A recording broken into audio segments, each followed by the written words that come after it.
nós temos eleição ano que vem. Então o aumento da Selic pode vir muito mais rápido do que nós estamos imaginando, dependendo de quem ganhar as eleições. Eu vou conversar agora com o professor Paulo Dutra, coordenador do curso de Ciências Econômicas da FAAP. A maior parte dos economistas está muito otimista diante dos indicadores da economia. Gostaria de ouvir a sua opinião. Bom, os indicadores realmente eles estão mostrando uma tendência de melhora da economia em relação ao período anterior. No entanto, isso pode ser um voo de galinha, como a gente costuma falar na economia brasileira. É um surto, tá? Porque nada nos indica também que esse crescimento vai continuar. Primeiro, nós temos agora que ver qual o efeito real de toda a mudança na legislação trabalhista, porque fizemos essa mudança na legislação trabalhista, só que não foi implantado ainda. 120 dias depois, aí começa a valer. Quando começar a valer, nós aí teremos realmente a dimensão do impacto que essa mudança pode provocar na economia brasileira.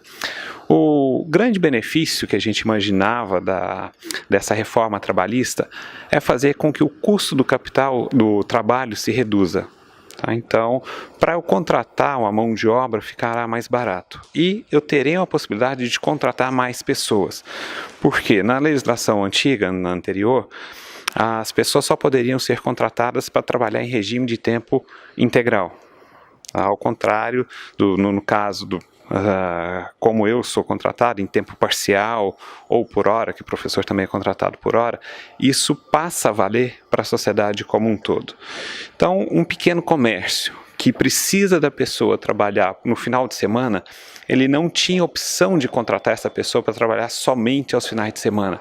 Tinha que contratar essa pessoa para trabalhar o equivalente a 40, 44 horas por semana. E isso aumenta muito o custo para o empregador. Então ele preferia, no final das suas contas, não fazer a contratação. Então é uma pessoa a menos que foi contratada. Não está exercendo sua atividade. Agora, com essa flexibilidade, sim, ele pode contratar essa pessoa para trabalhar no final de semana ou para executar tarefas específicas. E fica muito mais fácil. Lembrando que as pessoas, ao serem contratadas dessa forma, elas não perdem seus direitos trabalhistas. Tá? Então, da mesma forma, está incorporado o Fundo de Garantia por Tempo de Serviço, 13º, descanso semanal remunerado. Então, tudo isso continuou incluso na remuneração do trabalhador. Em relação aos encargos, como o senhor falou, que pesam tanto no momento da contratação, encargos que equivalem ao salário do empregado, às vezes um valor superior, muitas vezes ele não tem o retorno disso. Como é que o senhor vê isso? Isso ainda faz parte da apropriação pelo governo desses recursos, na parte do Fundo de Garantia por Tempo de Serviço, fica com o governo, é direito do trabalhador, não é remunerado como deveria ser, mantendo o poder de compra do trabalhador, e o governo se apropria disso e faz empréstimos com um custo subsidiado para o setor privado ou para órgãos públicos que não trazem o resultado esperado, porque não tem a fiscalização devida. Então, é um caso realmente que nós deveríamos nos ocupar a perceber e controlar mais esses gastos públicos, como são feitos esses gastos públicos pelo governo. Porque todas as vezes, e aí da forma como o governo arrecada e gasta, nós não temos historicamente feito nada para verificar como sociedade, como que esses gastos são realizados, para quem que é que eles vão. Agora nós temos essa operação Lava Jato que está trazendo isso à tona, aonde é que o dinheiro ia, para que ia. Então as empreiteiras é que formavam praticamente todo o orçamento da União, determinando onde é que deveria ser gasto, por que deveria ser gasto. Quando nós tivermos isso como sociedade, então a gente precisa realmente dessa crise para a gente verificar onde é que o recurso está sendo utilizado e por que não está sendo utilizado na saúde, na educação, na segurança pública, é que nós passaremos aí sim a nos reconhecermos como uma sociedade brasileira que está disposta a melhorar o padrão de vida da sociedade como um todo. Tá? Quanto a fica difícil a gente trabalhar quando a gente só paga os impostos, a gente não tem como cobrar do governo isso, e nós vamos simplesmente eleger alguém daqui a pouco e falar, olha, você tem um mandato de 4 anos para fazer o que quiser, eu não vou te fiscalizar. Então isso é extremamente complicado para a gente, tá? Que nós não estamos aí fazendo a nossa obrigação como cidadão. A gente já volta a falar sobre eleições 2018. Antes disso, gostaria de ouvir a sua opinião sobre reforma da Previdência. Bom, a reforma da Previdência é algo que eu comento muito com os meus alunos, que ela vem para reduzir o custo de capital.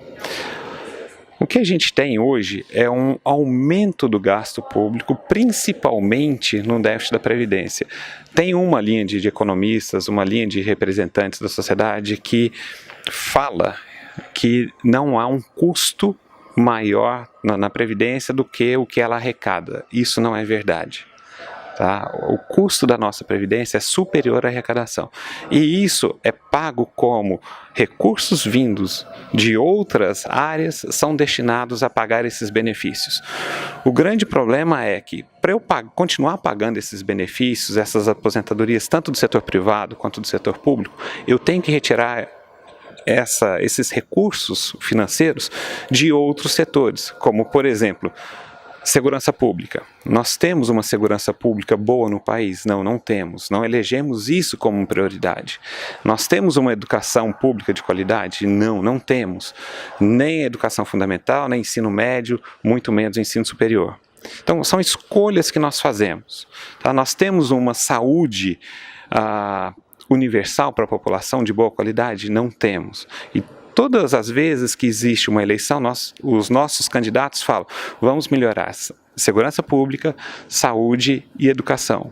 E nós estamos nisso há várias décadas, há vários séculos. Não melhoramos absolutamente nada em relação aos períodos anteriores. Então, nós devemos realmente falar, olha, chega. Esses recursos não deverão ser destinados ao pagamento somente dos funcionários públicos, ao pagamento dos benefícios sociais de previdência pública, e nós vamos direcionar esses recursos para o que realmente deve ser gasto. Tá? Quando eu tiver a reforma da Previdência e as pessoas passarem a compreender que isso vai reduzir o custo da dívida brasileira, ou seja, nós vamos reenquadrar a nossa dívida, vamos fazer uma gestão dessa dívida de uma forma muito mais profissional, tá? Nós teremos recursos para alocar para a saúde, para a educação, para a segurança pública, de uma forma bem mais sustentada. E com isso, a gente reduz o custo da nossa dívida, o que significa que para financiá-la, nós não teremos que pagar juros maiores. Professor, atualmente ninguém fala de alta da Selic, todos estão tão animados com a Selic de 1 dígito. Quando é que o senhor prevê este cenário da taxa Selic num novo ciclo de alta? Olha, nós temos eleição ano que vem, então o aumento da Selic pode vir muito mais rápido do que nós estamos imaginando, dependendo de quem ganhar as eleições. Temos candidatos aí, tanto de esquerda quanto de direita, que são nacionalistas, e provavelmente eles farão algumas intervenções e aumentarão os gastos públicos de uma forma tão significativa que eu terei que aumentar esse financiamento, esse custo do financiamento da dívida do governo rapidamente. A outra forma que teria do governo financiar seria aumentando os impostos, que nós já vimos que nós estamos no limite. Sobra uma outra alternativa, que é imprimindo moeda. Imprimir moeda significa elevar a inflação, significa que no futuro próximo eu ainda terei que aumentar ainda mais a taxa de juros, essa Selic. Então, é algo que nós estamos preparando aí como uma bomba relógio. Essa taxa Selic hoje está em redução simplesmente porque nós estamos com uma taxa de inflação mais controlada e nós ainda não temos uma dívida pública explosiva. O governo está apostando, a meu ver, na reforma da Previdência. Caso a reforma da Previdência não venha e reduza esse custo de capital que nós temos, haverá uma grande possibilidade de aumento da taxa Selic num prazo de 1 ano no máximo. Então, diante dos possíveis candidatos às eleições do ano que vem, o cenário é esse, catastrófico. Sim, dependendo de quem ganhar as eleições, o cenário pode ser catastrófico, infelizmente. Quem são eles?